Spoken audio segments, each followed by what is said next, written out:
धृतराष्ट्र ने जो पहले जन्म में राजा था, बहुत आग हो गए थे, और जो उसके कबूतर थे, रसोईया वहाँ खड़ा था, चाय पानी ला रहा था, सब बिस्कुट वगैरह दे रहा था, नाश्ता पानी खाना पीना। उससे बोला कि ये रख दो कबूतर, रख दो। और उसके बाद क्या हुआ, वो राजा तो चला गया युद्ध करने के लिए, और रसोइये ने क्या करा, अब उसको ये तो कहा नहीं कि इसको कहीं सुरक्षित जगह रखो, राजा आएगा तो ले जाकर, पूरी बात नहीं कहा। और उसने पूछा नहीं, रख तो कहा, तो उसने सोचा राजा ने अपने लिए रख दिया।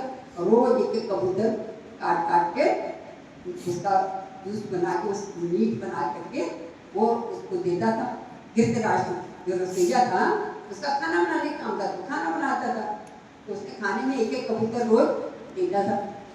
और उसके जब 3 महीने 10 दिन 3.25 महीने बीत गए, तो राजा आया जीत करके, सब बहुत अच्छा रहा, कहने बहुत अच्छा नतीजा जीत गया, ये है वो, अपनी पढ़ाई जो कर पाता था करा धृतराष्ट्र के सामने।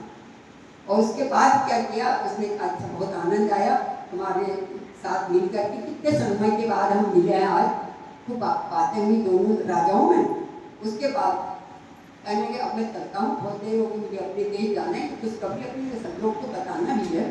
कहने की कहने को मेरे कबूतर दे दो।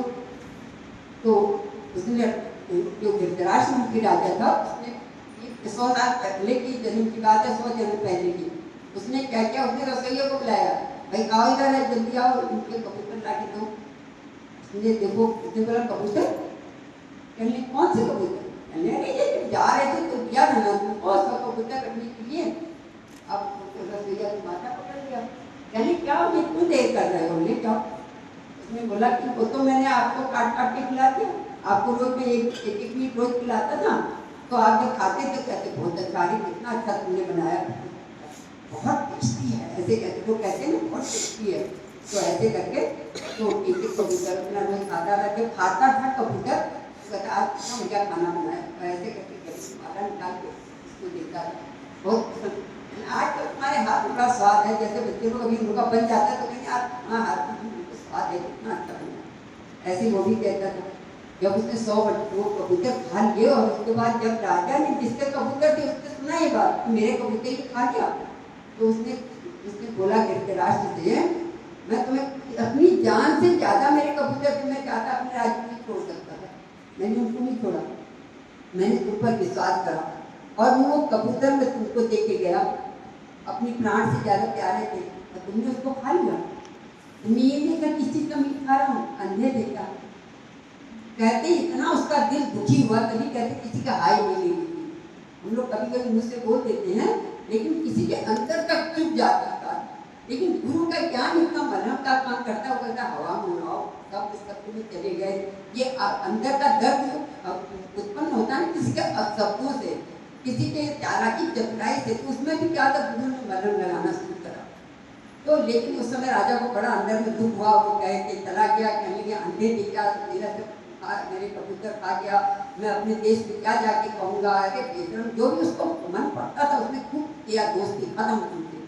उसके बाद जब धृतराष्ट्र से पूछा गया कि मैं ये अंधा क्यों हुआ, तो भगवान कृष्ण ने बोला कि तुमने अपने दोस्त के 100 कबूतर खाए थे, और वही कबूतर तुम्हारे बच्चे बन के आए 100 थे, क्योंकि उसका जो मीट आया, जैसा खाए अन्न वैसा बने मन, तो उसने वही कबूतर खाए थे।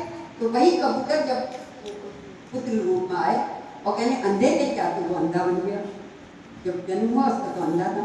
तो कहने कर्म गति बलवान है, पता नहीं कब कौन सी जीवन में घटना घट जाए, पता नहीं चलता। इसलिए बोलो तो विचार के, चलो तो विचार के, खाओ तो विचार के, हर काम तो विचार के बाद गुरु जी ने मतलब ठोक ठोक के रोज कहते थे।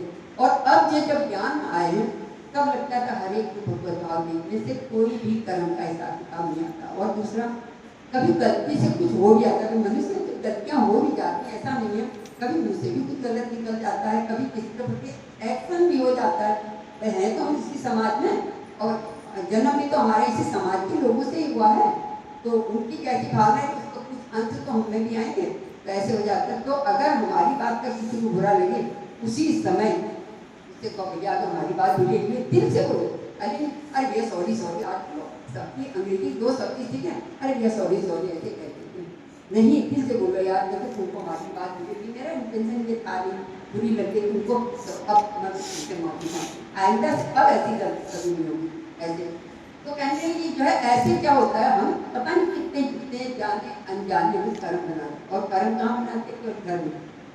सबसे ज्यादा कर्म हमारे घर में बनते, तो कर्म प्राणी हमारे कर्म काटने के लिए आए हैं, तुमको जन्म जन्म के कष्टों से छुटकारा दिलाने के लिए आए हैं। जो तुम्हारे कर्म पूजा पाठ भक्ति तीर्थ पथ से नहीं कटेंगे, वो घर के लोग उल्टा चलेंगे और तुम उसको सहे। उल्टा चलने वाले में भी हम भगवान देख पाए, तब जाके वो कर्म करेंगे।